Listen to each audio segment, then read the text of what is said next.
Hayathnagar police station పరిధిలో minor బాలిక ఆత్మహత్య చేసుకున్నటువంటి ఘటన ఇప్పుడు అందరినీ కలిచివేస్తుంది. కుటుంబ సభ్యులంతా కన్నీరు మున్నీరు అవుతున్నారు. ఇదే ఇంట్లో ఆ బాలిక రోజు ఆడుతూ పాడుతూ ఉంటుంది. స్కూల్కి వెళ్ళొచ్చి ఈవినింగ్ టైము షాప్ తెరిచి తనే వర్క్ చేస్తూ ఉంటుంది. ఇదే షాప్లో అంటే చాలా మెమరీస్ ఉంటాయి ఈ షాప్లో ఆ పాపకి సంబంధించి. తెల్లవారుజామున 5:30 గంటల ప్రాంతంలోనే షాప్ ఓపెన్ చేస్తూ అందరికీ వచ్చేటువంటి కస్టమర్స్కి అన్ని అమ్ముతూ ఉంటుంది.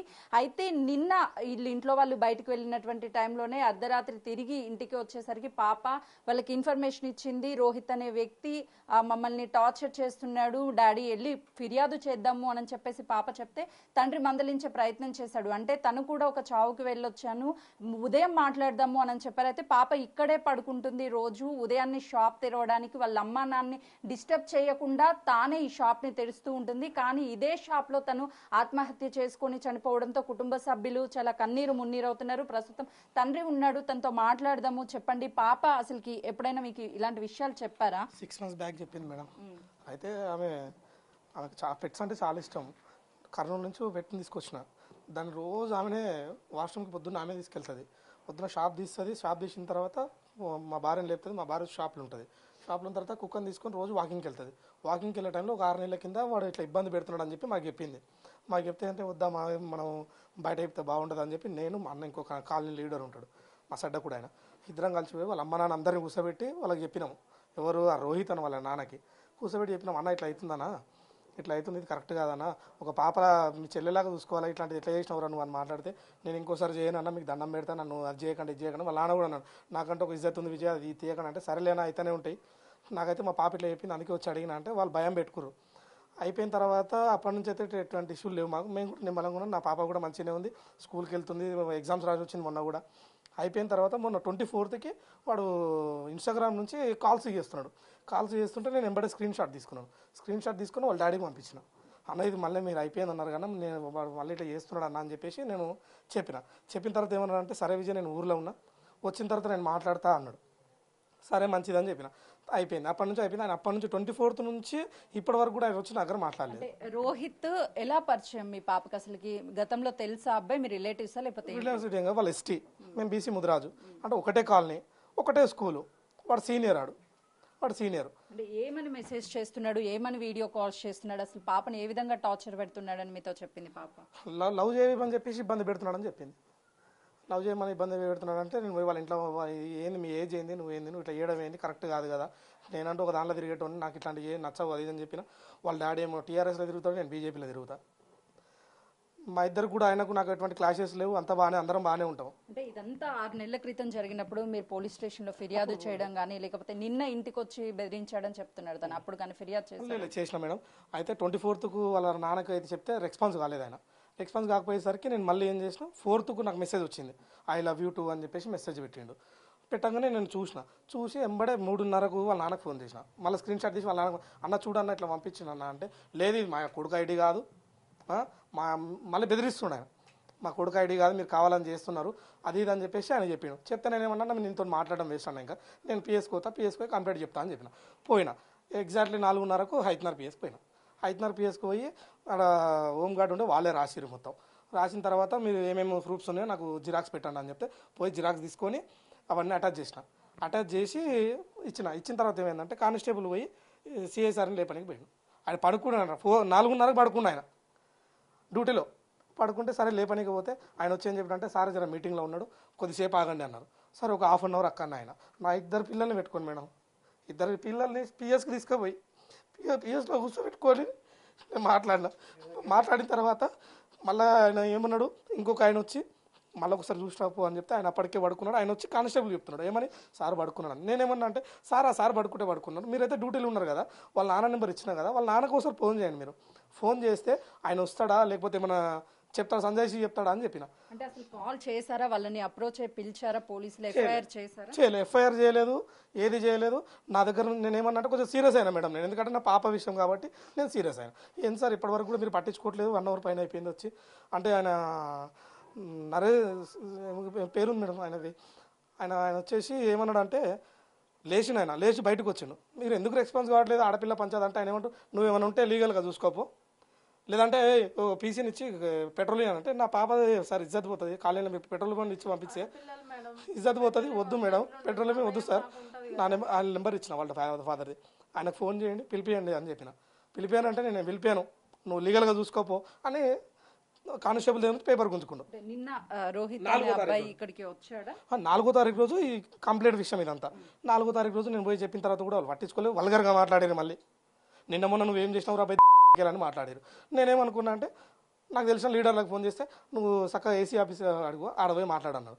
సరే ఏసీ ఆఫీస్కి అడుకోవాలంటే ఇప్పుడు హైతనగర్ పిఎస్లో పెట్టినటువంటిది ఏదైనా పేపర్ ఉండాలి కదా అని చెప్పేసి, సార్ ఒకసారి ఇవ్వండి సార్ నేను ఫోటో తీసుకుంటా అని చెప్పిన. ఏమి ఇయ్యనని చెప్పేసి పక్కకు పెట్టేసిండు. అది ఇవ్వలేదు, ఇవ్వకుండా పట్టించుకోలేదు. సరే అని చెప్పేసి ఏసీ ఆఫీస్ కాడికి పోయినా.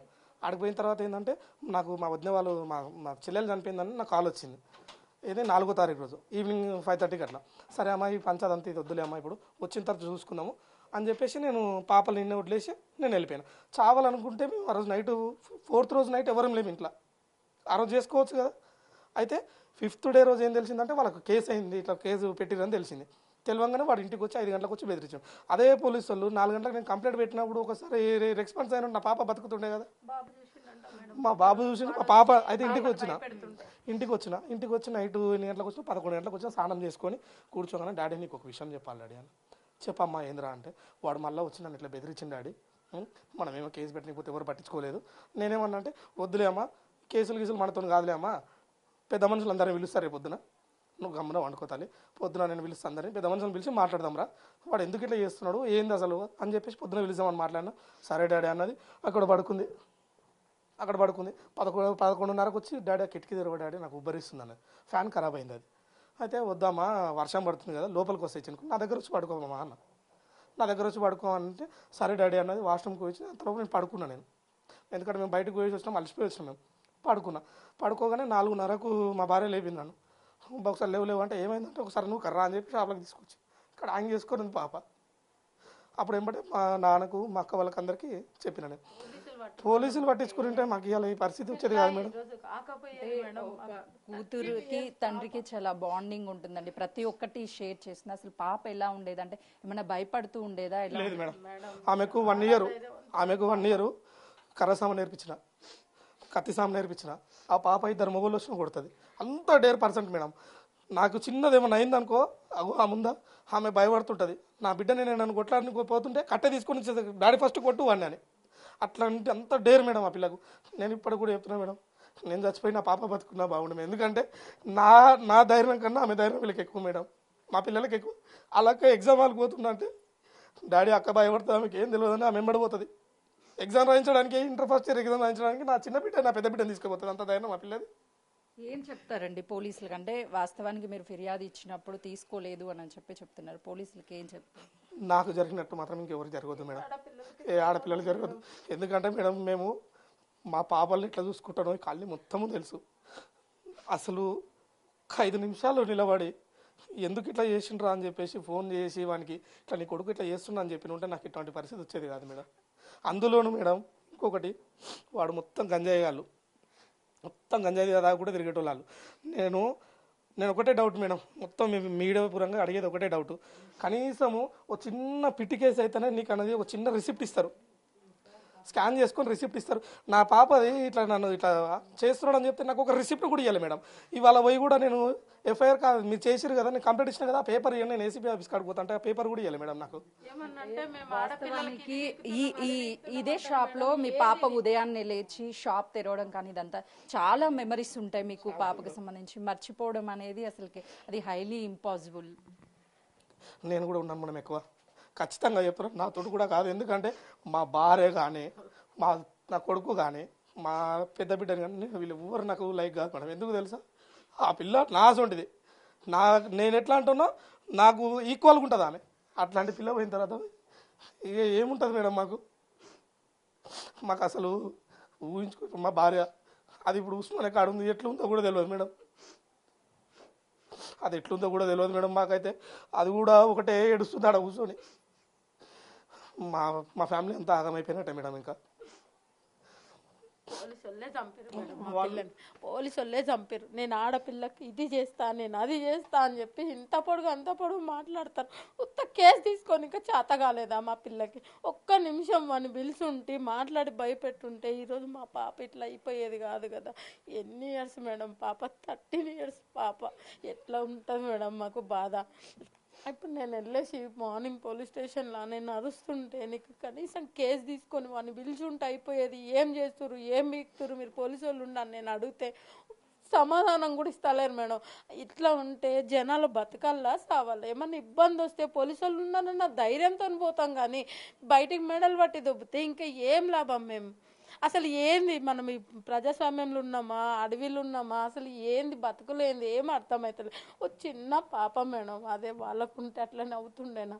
ఆ పిల్ల ఎంత ధైర్యవస్తులానంటే ఏమన్నా గింత అయితే మా ఫ్యామిలీలో అంతా ధైర్యంగా ఉండేది. దానికి ఎంత టార్చర్ పెడితే ఆ విధంగా వేసుకుంటే కనీసం పట్టీలు ఇక్కడ ఇయ్యక కాలు పట్టీలు కూడా తీసి పాడేసి వేసుకుంది మేడం. ఇట్లా కొట్టుకుంటప్పుడు పట్టి శబ్దం అయితే మా డాడీ లేస్తాడేమో అని చెప్పేసి కాలు పట్టీలు కూడా తీసి పాడేసింది. అంటే అమ్మాయికి ఎంత టార్చర్ ఉండొచ్చు మేడం. అసలు అమ్మాయి నువ్వు చూసావా చిన్న? చూసాను. ఏ టైంకి జరిగింది? ఎలా ఎక్కడ కనిపించింది నీకు? 4:30 గట్లా వచ్చి బయట మాట్లాడింది అక్క. బయట నేను కంపెనీలు ఆడుకుంటే చూసిన, బయట మాట్లాడింది. బయట మాట్లాడింది అయితే చూసిన. ఇల్లే అంటే హ్యాంగ్ చేసుకుంది కూడా చూసావా? లేదు. అబ్బాయి వచ్చి మాట్లాడడం చూసావా నువ్వు? ఏమని మాట్లాడుతున్నాడు? ఏమన్నా బెదిరించాడు అమ్మాయిని? బెదిరించినట్టు అయితే చూడలే, మాట్లాడింది అయితే చూసిన. అయితే అమ్మాయికి సంబంధించి అంటే నాన్న ఎంతో అల్లారు ముద్దుగా పెంచుకున్నటువంటి నాన్న ఇష్టపూర్వకంగా కొనిచ్చినటువంటి ఈ కాళ్ళ పట్టీలు, ప్రతి అమ్మాయికి పట్టీలు అంటే ఒక ఎమోషన్ ఉంటుంది. ఆ ఎమోషన్ని నాన్న అమ్మ కొనిచ్చినటువంటి ఈ పట్టీలు ఎంతో ప్రేమగా పిల్లలు ఇంట్లో ఆడుతూ ఉంటే ఈ చప్పుడుకి సంతోషం పొంగిపోతుంది తల్లిదండ్రులకి. కానీ తను ఇక్కడ సూసైడ్ చేసుకున్నటువంటి టైంలో తెల్లవారుజామున ఈ పట్టీల చప్పుడు ఎక్కడ వినిపిస్తే నాన్న లేస్తాడు, నాన్న బాధపడతాడు అని చెప్పేసి కాళ్ళకు ఉన్నటువంటి ఈ పట్టీలను కూడా తీసేసి తను చనిపోయింది. అంటే తను ఎంత మెచ్యూర్డ్గా ఆలోచించిందో అర్థమవుతుంది. కానీ తనకి ఎంతో బాధ ఉంది కాబట్టే ఇంట్లో చెప్పుకోలేక, అటు ఎవరికి చెప్పుకోలేక సూసైడ్ చేసుకున్నటువంటి ఘటన చోటు చేసుకుందని చెప్పుకోవాలి. పోలీసులు పట్టించుకొని ఉంటే ఇలా జరిగి ఉండేది కాదు అని చెప్తారు. సార్ నిజంగానే ప్రతి ఆడపిల్లకు కూడా ఈ పట్టీలు అంటే చాలా ఇష్టపడతారు. ఆ పిల్లలు ఇంట్లో తిరిగేటువంటి టైంలో కూడా ఈ పట్టీల సౌండ్ వెళ్తే తల్లిదండ్రులకి అదొక ప్రేమ, అదొక సంతోషం ఉంటుంది. ఈ బాండింగ్ అంటే ఈ పట్టీలు ఎవరు కొనిచ్చారు పాపకి? ఇష్టమా? వాళ్ళ అమ్మ ఇప్పించింది. అయితే ఆమె మొన్న నాకు గోల్డ్ చైన్ కావాలి డాడీ అని అడిగింది మా పాప.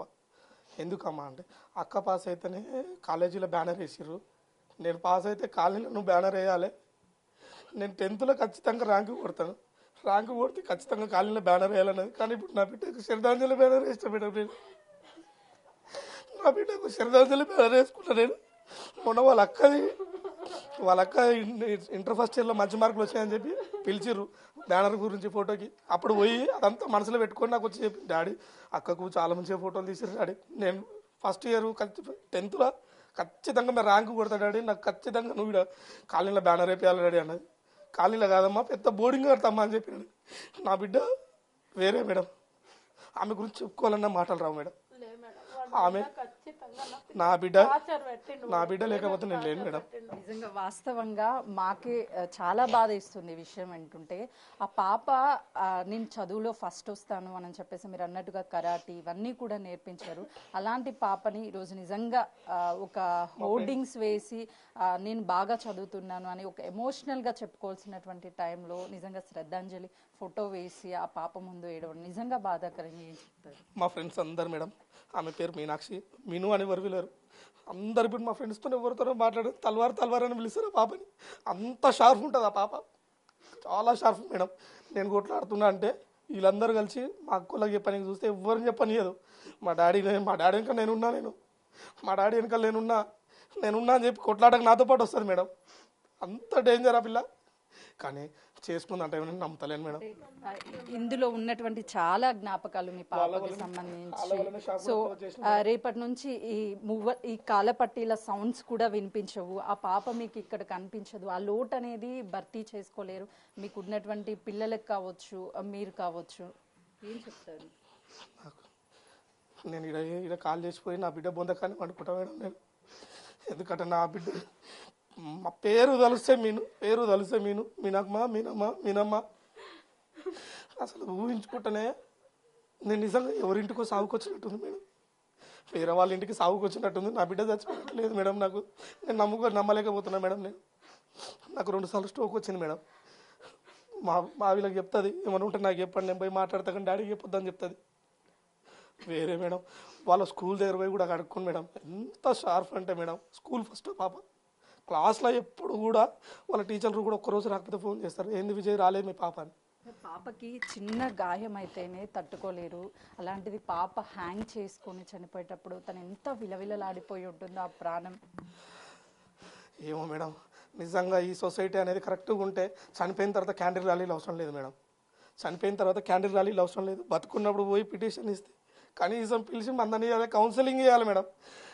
సరే మేడం, నిజంగా నా పాప వాడిని లవ్ చేసిందే అనుకుందాం. లవ్ చేస్తుంటే హ్యాంగింగ్ తీసుకుంటుంది మేడం. ప్రతి విషయం నాకు వచ్చి చెప్తే డాడీ వాళ్ళు ఇట్లా అన్నారు. వాళ్ళ అమ్మ కూడా ఆ పిల్లని ఏమన్నానికి భయపడుతుంది మేడం. వాళ్ళ అమ్మ కూడా ఏమన్నానికి భయపడుతుంది. ఎందుకంటే నేను డాడీకి చెప్పేస్తుంది. నా కొడుకు చెప్పాడు, నా చిన్న బిడ్డ పెద్ద బిడ్డ ఎవరు చెప్పారు, ఖచ్చితంగా నాకు చెప్పేస్తుంది. చూస్తున్నాం కదా, ఆ పాప చనిపోయినా కూడా తన జ్ఞాపకాలు అనేది ఇంట్లో ఇంకా పదిలంగా అలానే ఉన్నాయి. తను రోజు ఇక్కడే షాప్ తీస్తూ అన్నీ యాక్టివ్గా ఉండేది, కానీ ఇలా హ్యాంగ్ చేసుకుంటుంది అని అయితే మేము అనుకోలేదు అని చెప్పేసి కన్నీరు మున్నీరు అవుతున్నారు. ఈరోజు నిజంగా కూడా ఒక బాధాకర విషయం అనే చెప్పాలి. శ్రద్ధాంజలి ఫోటో బయట పెడితే ఒక ఎమోషనల్ అంటే నిజంగా ఇది చాలా వర్ణాతీతం అనే చెప్పాలి. అక్క ఉన్నారు, అక్క చెల్లి అని అంటే కొట్టుకుంటూ ఉంటారు. ఆ ప్రేమ, ఆ బాండింగ్ ఉంటుంది. మీ ఇద్దరి మధ్య ఎలాంటి బాండింగ్ ఉంటుంది? మేము ఎప్పుడు చాలా ఫ్రెండ్గా ఉండేది. ఇప్పుడు నాతో కొట్టుకోనికి ఆడుకోనికి ఎవ్వరు లేరు అస్సలు. నా చెల్లంటే నాకు ప్రాణం.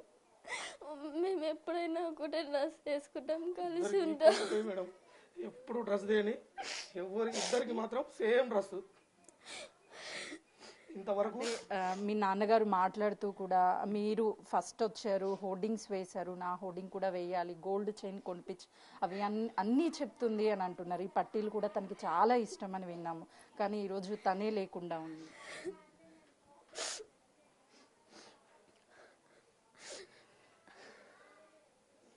ఏం చెప్తారు పోలీస్ వాళ్ళకి కానీ, లేకపోతే ఎవరి నిర్లక్ష్యం వల్ల ఇది జరిగింది అనుకుంటున్నారు? ఏం చెప్తారు? ఇదంతా పోలీసుల వల్లనే జరిగింది, అలా నిర్లక్ష్యం వల్లనే జరిగింది. మేము కేసు పెట్టినప్పుడు పట్టించుకుంటే ఇప్పుడు మా చెల్లె మాకు దక్కేది. వాళ్ళ వల్లనే జరిగింది ఇదంతా. వాళ్ళే చేసారు ఇదంతా.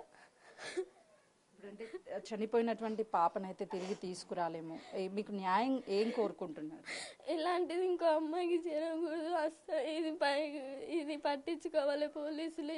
ఈ ఖచ్చితంగా ఇది ఎవరు జరగకూడదు ఇంకోసారి ఎవరికి. ఇది ఎప్పుడైనా చెప్తుందా, అక్క నాకు గాజులు కావాలి, నాకు కమ్మలు కావాలి, లేకపోతే నాకు పట్టీలంట ఇష్టం అక్క, మీకు ఏదన్నా ఏం అల్లరి చేస్తుంది? క్యాష్ మొత్తం ఆమెతోనే ఉంటుంది మేడం. ఇంట్లో క్యాష్ మొత్తం ఆమెతోనే ఉంటుంది. క్యాష్ ఎవరి దగ్గర ఉండదు. క్యాష్ మొత్తం ఆమె దగ్గరనే ఉంటాయి. మా ఇంట్లో పెత్తని మొత్తం ఆమెదే. క్యాష్ మొత్తం ఆమె దగ్గరనే ఉంటుంది. మీకు చూపిస్తాను బీరువాలో కూడా. ఏదన్నా కావాలంటే అడిగేది ఉండదు మేడం. డైరెక్ట్ తెచ్చుకొని నాకు చెప్తుంది, డాడీ నేను తెచ్చుకున్నా ఒక్కటి లేదు మేడం. ఒకటి మాత్రం ఎప్పుడూ లేదు. ఏది తీసుకురాని ఇద్దరికి తీసుకొస్తుంది. ఇద్దరికి ఖచ్చితంగా థమ్స్అప్ తీసుకురాని, మన కూల్ డ్రింక్స్ కానీ, ఎగ్ పఫ్లు కానీ, అవన్నీ మీకు ఎంతో ధైర్యం చెప్తూ ఉండేది, అక్కకు కానీ లేకపోతే తమ్ముడికి కానీ. ఇప్పుడు ఆ ధైర్యం చెప్పడానికి ఆ పాప మీ మధ్య లేదు.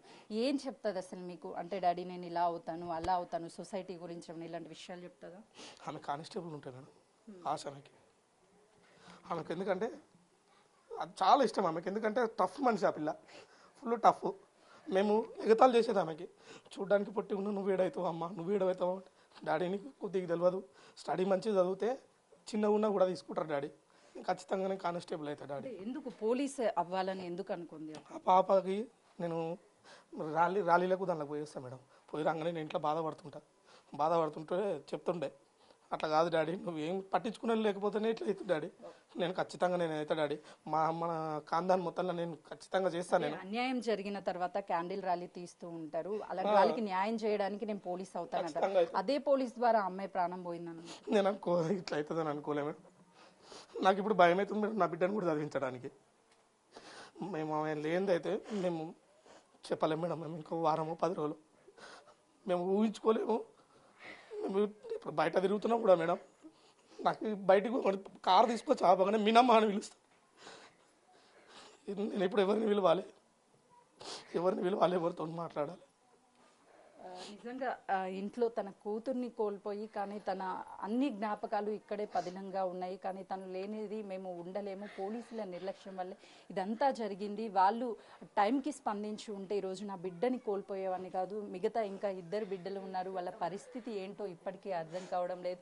ఒకవైపు తల్లి ఉస్మానియా మార్చరీ దగ్గర కన్నీరు మున్నీరు అవుతుంటే, తండ్రి ఇక్కడే ఉండి తన జ్ఞాపకాలను మర్చిపోలేను, మాకు న్యాయం ఎవరు చేయలేరు అంటే సమాజంలో జరుగుతున్నటువంటి వాటిని వెంటనే అలర్ట్ అయ్యి న్యాయం చేయాలి అని తన కూతురు పోలీస్ అవ్వాలనుకుంది. కానీ అదే పోలీస్ నిర్లక్ష్యం వల్ల తనకి అన్యాయం జరిగింది. ఇక్కడ పోస్టింగ్ హోర్డింగ్స్ పెట్టాలి, ఫ్లెక్సీలు కట్టాలి, తను 10th ఫస్ట్ క్లాస్ వస్తానని నాకు ప్రామిస్ చేసింది. కానీ ఈరోజు శ్రద్ధాంజలి ఫోటో పెట్టాల్సి వచ్చింది అని ఆ తండ్రి ఆవేదనని వ్యక్తం చేస్తున్నాడు.